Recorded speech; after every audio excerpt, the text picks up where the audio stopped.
Hey guys. Hey.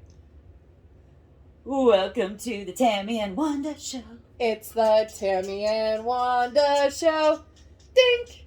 We're trying to think of like a really good opener for all of you guys. Mm-hmm. So hit us up on any of our social media platforms and give us an idea. If you guys write jingles, give it to us. This has been a special announcement from the Tammy and Wanda Show. Dun, dun, dun, And dun. now, back to your regularly scheduled program. This week's episode will be dealing with something a very important message. A very important message. We'll be talking about how to survive college. College, everybody's starting to gather up all their stuff. I was actually in Target today. I had to pick up a few things. Ooh. Maybe not some things I needed, but that happens a lot. And I'd seen a lot of school stuff out. Oh, yep. We already got the kid all of his school supplies. And I know that it's like earlier than most people because they have that tax-free weekend coming up. Oh, yeah. But I like to get it ahead of time. So that way I don't have to worry about it on tax-free weekend. You beat the rush. You beat all those last-minute shoppers. That's me. Yep. I'm like, oh, yeah, I need those tissues. Well, and I got some things for the house while we were getting those too, so it's, I know. I was actually strolling through the college prep area because they've got some pretty good deals, like on bins or new hampers. The best place to go, other than Target, I found, at least in my experience, is Ikea for college dorm stuff. Oh, didn't even think about that. I've never stepped into an Ikea. Oh, you would love it. They have Swedish candy and Swedish treats, like right after you get through like the checkout of their other things. So like you can get Swedish meatballs and those sweaty meatballs. They're so tasty. It's worth walking through there just for the meatballs. But that's where you would go because everything is you actually can walk through the top level of every IKEA. It shows you like different room setups. Okay. And how much square footage is in that setup. So like if you that's know nice. the square feet of your dorm, you can kind of mess around with, well, what dresser can I get in there? And what little bins and things would fit in that closet. Everywhere that I went, college-wise, living in places, they were always fully furnished. See, at Kent State, that's where I went, they had built-in dressers. Yep. And a built-in like closet. So really all you needed was bunk beds. So all you really needed is sheets and a desk. That's how it was my first year at University of Toledo. Yeah. Like, all I needed was those extra long twin XL. Twin XL. Like, that was the first time when we got a list of what we needed in the dorm room. Because you came with a closet. Yes. You came with a dresser that was, like, connected to your bunk bed. Because underneath was your your desk. I spaced out there for a second because I'm triggered by all these memories. And then you had like a spot where you could put all your toiletries, like right by the door. It was very strange, but that's where I put all of my toiletries and stuff. And getting that and learning when you go for a tour that you don't have your own personal showers. You have communal showers. Mm-hmm. That was interesting. My very first college experience, we went on tour at University of Toledo. We're walking through, and I actually decided to live in the co-ed. Oh, see, mine was all girls, so... You could. They had that option, but I was just like, you know what? I feel like a badass. I'm 18 years old. I'm going to live in a co-ed. So it was every other. The first floor, boys. Second floor, girls. Boys, girls, repeat until you get to the top, which was like 5th floor, and I lived on the 4th floor. So I lived on a girl floor, but it was so awkward because like the boys and girls would like go to each other's rooms. Of course, I went to guys' rooms all the time. Not saying anything crazy happened, but no, you're friendly with boys. That's all. Love you, Mom. She's about to learn a lot of my first college year.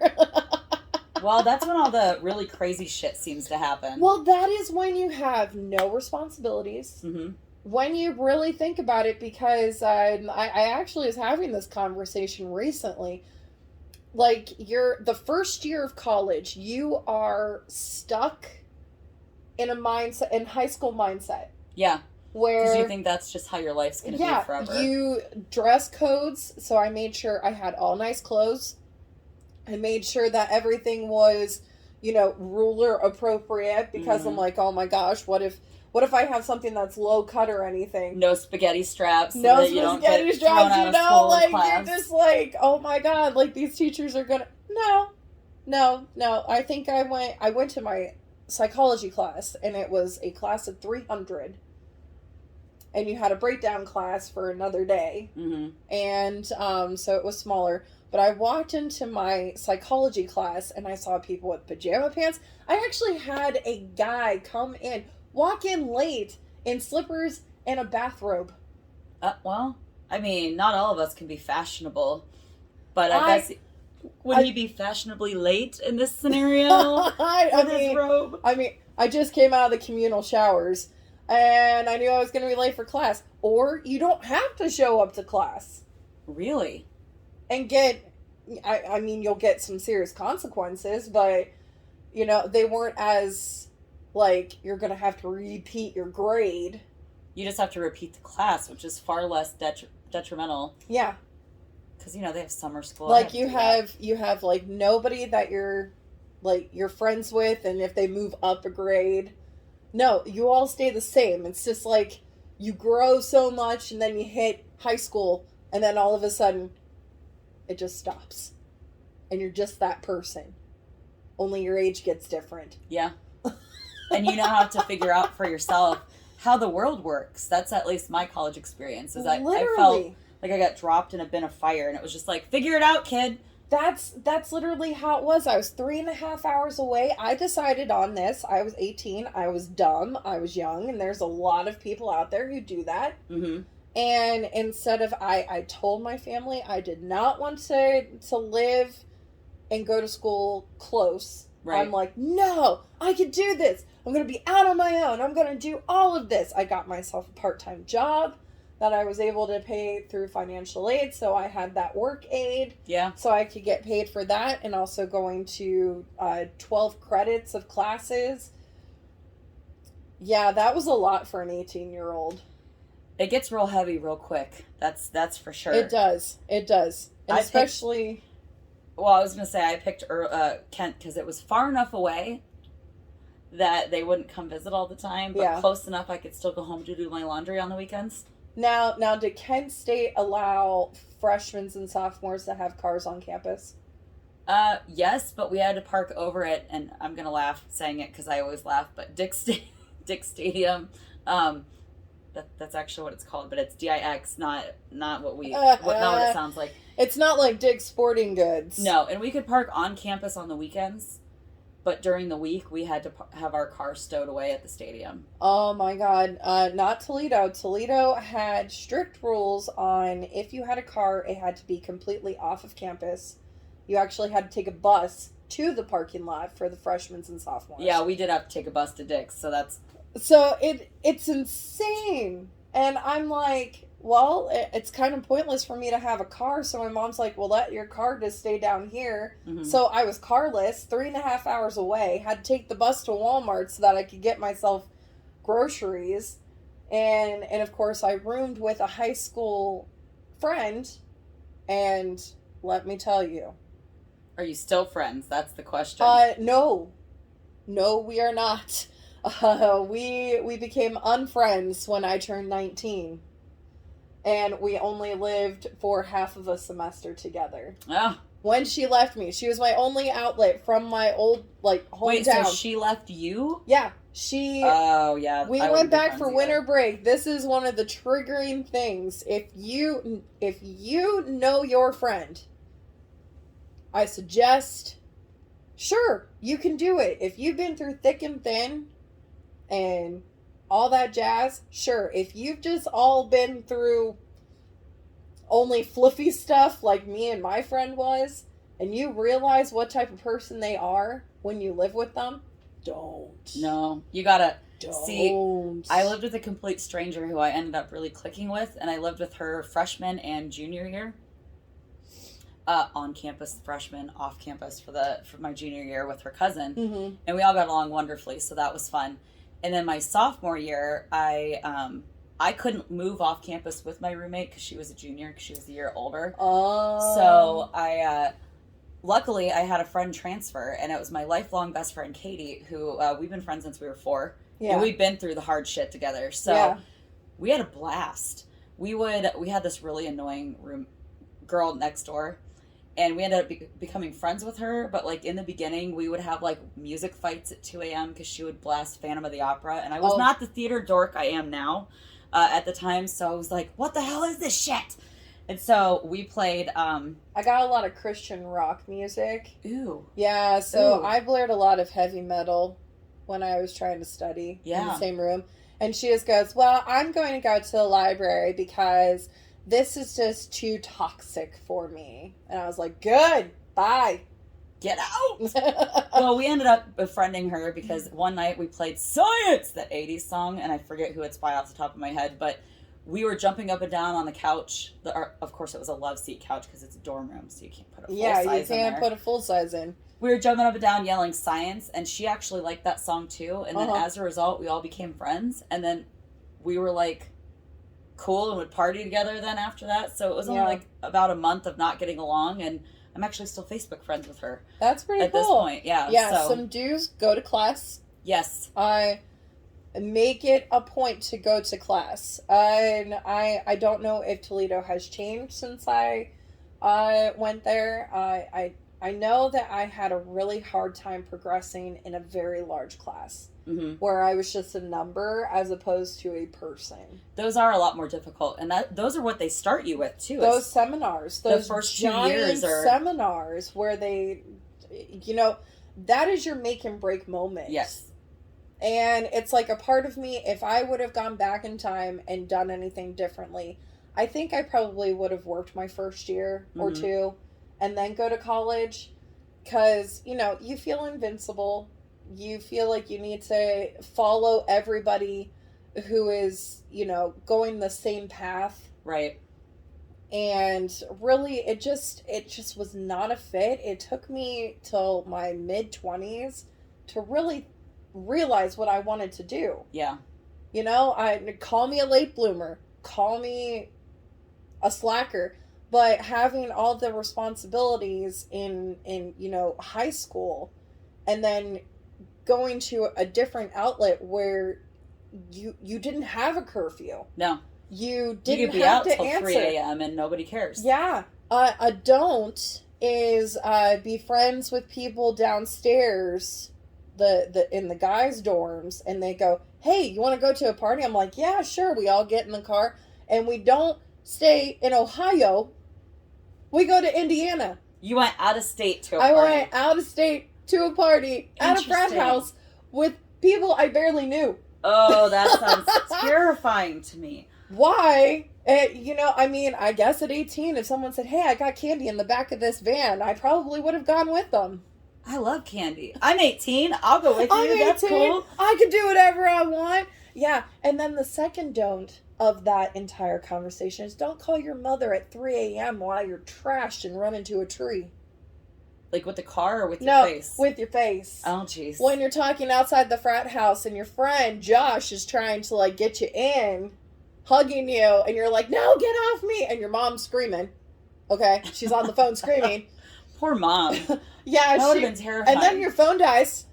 So then she can't even get a hold of you. So she can't even get a hold of me until I got home and got the 3rd degree from my roommate at the time, and then was able to plug my phone in and had 30 messages. Of course you did. And also, do not call one of your best friends, and when you're on break, they have saved your voicemail so that you can listen to it. What was on the voicemail? I have to know. Hi, this is your friend. Bleep, bleep, bleep, bleep. Wanda. AKA Wanda. So, I'm at this party. It's really good. I'm having Gatorade and vodka. It's a lot. I watched a guy puke. Oh my god, there's a tree. I'm going to hug the tree. I don't know why you're not awake yet. At 3 a.m., of course. I love you. I love you. I'll talk to you later. Okay, bye. See, you're making me feel better. There's a lot of things I question in my college years. Mine was kind of like, I'm straight-laced and a goody two-shoes now, and I wasn't all that different back in college. But I did date a guy back then, and he, for those of you that follow our show, at some point we'll get into who that was, but for now, just we'll make you guess. A guy. So we went to a party at his cousin's, because his cousin went there, and was like a year or two older than I was, and I got into a lot of trouble my sophomore year. My freshman year, I was with, like, this sweet, my friend Jen. She's a sweet, like, straight-laced 4.0 student, so great influence for my first year. Again, one of the many reasons I lived with her my third year also, to get back on track. But sophomore year was fun. Was living with my lifelong best friend. And then we had, my boyfriend's cousin that lived off campus, but within walking distance of my dorm. Yeah. So I was always the DD. And this particular night wasn't any different, but it did have to do with a tree. So nice. You hug trees too? No, not me. So the guy I was dating was so fucked up that he kept trying to fall asleep. So I don't know anybody that knows Kent State. So my dorm was like on the other side of the English building, which me being the English major, I lived right by it. Close, yeah. And the parking lot we always parked at on the weekends was on the other side of the English building. So all we had to do was walk around one building and we were at my dorm. Okay, just one. That's nice. I had to walk all over the place when I transferred to University of Akron. Oh, dude, it was 2 a.m. I was driving home so he could pass out on my bunk. And my lifelong best friend Katie and all of our friends were out on the smoker's table, watching us walk from one side of the end of the building to the other because he kept going, oh my God, I want to go check out that tree. And then he'd lay down and I'd have to, and I am not a large or muscular woman. So like, I don't have the oomph to get a 200 and some pound man off the ground, but I did it a few times. And then finally they just laughed and laughed. They watched it. So that would be me. That's what happened. And I don't know if my like final college roommate, we're very close friends. I was in her wedding. But every time she drank tequila, when we went out in Akron, good old Crackrin. Oh, Akron. She felt the need to run in really high heels. And the one night that I told her that I needed to go home and go to bed because I was nicely sloshed, she stayed out the rest of the night with some other friends, and she fell asleep on top of a person's car, and they took pictures of her. Oh no! Yeah, not even somebody you guys knew, just like a random stranger. It's probably one of like a group of her friends, because they continued drinking that night, and I was like, I'm really drunk and I just want to go home, and she fell asleep on some random person's car. Weird. Because and of course I only went to the University of Toledo for 1 year, but I will tell you, if there is anything that I can tell you, is that I think I would have been diagnosed with anxiety, depression earlier if I would have gone to the school counselor, because I hit rock bottom when I came back from winter break. So you think maybe the excessive partying, we'll call it, was a reaction to... Well, and I don't know if it was the excessive partying or if it was the just feeling out of control. Yeah. And not having that sense of control anymore. Because you're in a safety net when you're in high school and when you're an adult. Well, and a lot happened. I lost one of my best teachers. He committed suicide my first year of college. Oh, that would mess with you. A few months. Yeah. I had just moved in August, and he passed away in October. Yeah. Very fresh, very new. Being away, I just wanted to go home. But I knew I had to finish what I started. But I fell into a deep, deep hole. It was very hard for me to crawl out of. It did tarnish my college career Mm-hmm. in the beginning. Well, so I mean, it it's took hard me, to come back from. Yeah, it took me a long deficit. time to actually be able to uh, bounce back and be able to move forward. So after Toledo, I transferred to a couple other colleges. I mean, I had a hard time trying to figure out what I wanted to do. I mean, there are people out there who have like a straight and narrow, like, I'm going to do this. This is what I'm going to do. Yeah. Me, I'm like, I'm going to do this. Squirrel, I'm going to do this. Just kidding. I'm going to do that over there now. And I think your experience is far more common than mine. Honestly, from everyone I've talked to, it's like, you know, you're expected at 16, 17 years old to try to figure out what you want to do the rest of your life. I'm not doing English things. Yeah. For my career, in fact, something completely different. And it's like, and that's not even what I started for at Kent. And I made 2 life choices, and that was difficult enough. I can't imagine. On average, I made 6 choices. I've changed my major 6 times. Transferred to 3 different colleges. And then you got to worry about transfer credits, which transfer credits. Those suck. Those really suck, and if you don't, then you have to redo all of those entrance exams again, and those suck balls. See where you place, because, you know, the 15 classes you've already taken don't count here because we don't carry those courses here, and you have to go through the rigmarole of, it's almost like a second freshman year. Yeah. It really sucks. But then I decided again to go and live on my own. So I lived in an apartment complex with people I didn't know. My first group of roommates, one was 18, fresh out of high school. That was triggering. Oh yeah. In my 20s. Who have already experienced a lot of shit. You have to like mother them along. Don't do that. That's bad. I've been there. There was one time she was so drunk that she called me at 3 a.m. I was asleep. Somehow got into our apartment and had brought in some type of like ceiling insulation that she was sleeping with. The story is that she separated from this group of people at this frat house, got so cold and tired that she went into the shed where there was insulation, and she wrapped herself up, fell asleep for a little bit, and then found her way back to the apartment.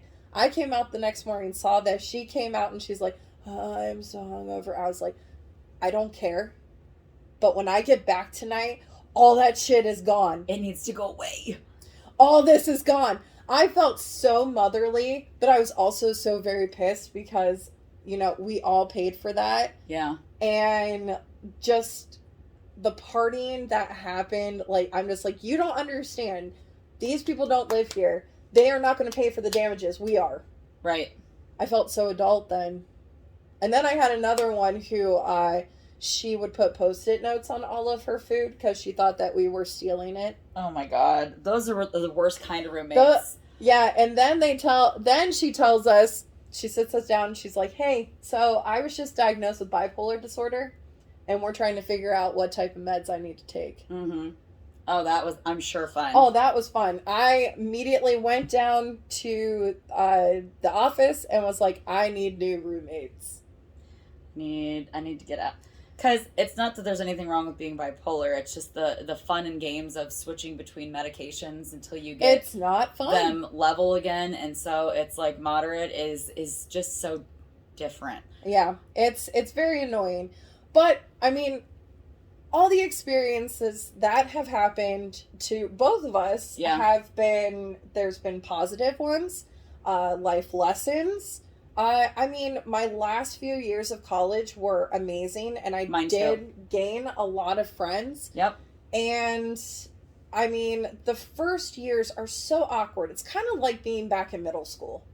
A little bit, Only for adults. Because you don't know anybody, and it's like going from that safe haven of grade school into, oh shit, there's like 3 or 4 different schools worth of kids here. Yeah, so now I have to do a complete overhaul. Yep.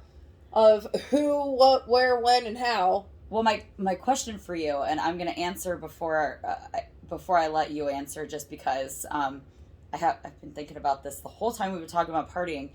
What is the one drink from college you'll never drink again because you threw it up too many times during your college years? Oh, there's so many. Mine is a sour pucker and Jaeger bombs. Mine is vodka. I can't stand vodka. I actually don't like the taste of Gatorade anymore because I drank it so much when I was 18. Yeah. The one shot that I will never touch again, it's called the breakfast shot. I haven't heard of this one. What's in that one? So the breakfast shot is Jaeger with something else, and it tastes like a pancake breakfast. That the chaser is orange juice. I'm telling you, I threw up that whole night. I felt disgusting. Oh yeah, and my last roommate Shelly, I love you, and I know that you're probably going to listen, but hi Shelly. Hi Shelly. Every night or every day after, we would lay on the couch or we would pull out one of our beds and we would watch Disney movies all day. And she would ask me what happened the night before because I remembered everything. Even though I was drunk, I remember everything. That's amazing. See, I only have one really fun, I have some fun stories, but one of my favorite memories is when you're living in a dorm, you're so like constricted and there's so many people. It's probably why I got crowd anxiety at college. In this tiny little dorm. And I remember, for those of you that watch Friends, you know that we're big Friends people here in the Tammy and Wanda show. And I know.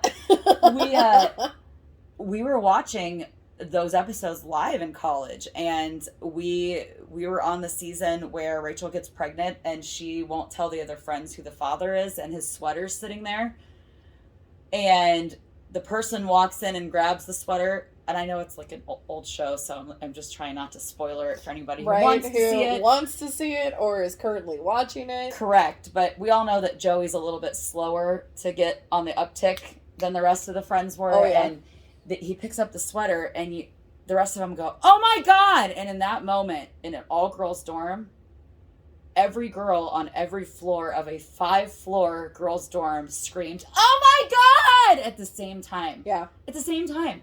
And then Joey, of course, as soon as the chorus of "Oh my Gods" ended at my dorm, went, "Oh my God!" Because he got it later than college women did. So, all of mine was, let's watch basketball or baseball or football. Yeah. Well, whatever. It's whatever you're into. That's pretty much what we did at my dorm room at 18. Well, all this to say, kids, don't drink and drive. Don't text and drink and drive, or even text and drive. But that's the lesson for college, just overall. Enjoy your experiences. Go with what your gut tells you. It may be the wrong thing, but it's life lessons. You're going to navigate. This is your first taste of being an adult, and it sucks, and you're going to love it. Which is reminiscent of another friend's quote. It sucks, but in the end, you will have some awesome or horrible memories. And things happen. Before we get done, I do want to do a shout out because the guy, when I was in college, and I know we talked about this before, he would drive the drunk bus. So that's a good person to befriend. If that's still a thing on your campus, befriend the guy that drives you to the bar and back. Yes. Whether it's an Uber guy that you always use or a drunk bus, if that's still a thing. Yeah. And he actually ended up writing and producing, and I don't know if he's in it, but I do know that his sidekick, Pineapple, which was this, like, big tattooed guy. Which she's met. Who I know, yeah. They would drive the bus, and he was, like, the security guy because he was big and scary. And they actually made a movie about it because he does a lot of sketches for Funny or Die. So his name is Brandon Leganke. I knew I would mess that up. So Brandon and Pineapple made a movie about their experiences on the drunk bus at Kent State. So if you guys get a chance, check that out. That they really worked there. That's a real experience, and that's what it was like. Yep. And now we're running low on time, so we're gonna go through our whole spiel. Find us on Twitter, Instagram, Facebook, YouTube. On this video, click wherever the button is around here to subscribe. Leave us some awesome comments on how you're liking all of this stuff, all this content. What do you want to hear? We love hearing from you guys, so anything you can tell us about what you want to hear us talk about, we will do. And really, look at all of our platforms, because none of our content is the exact same thing on all of our platforms. We like to switch it up for those of you that follow us on one or the other, or a little bit of both, so we don't bore the snot out of you. So, So, stay safe. We'll see you guys next time. Bye. Bye.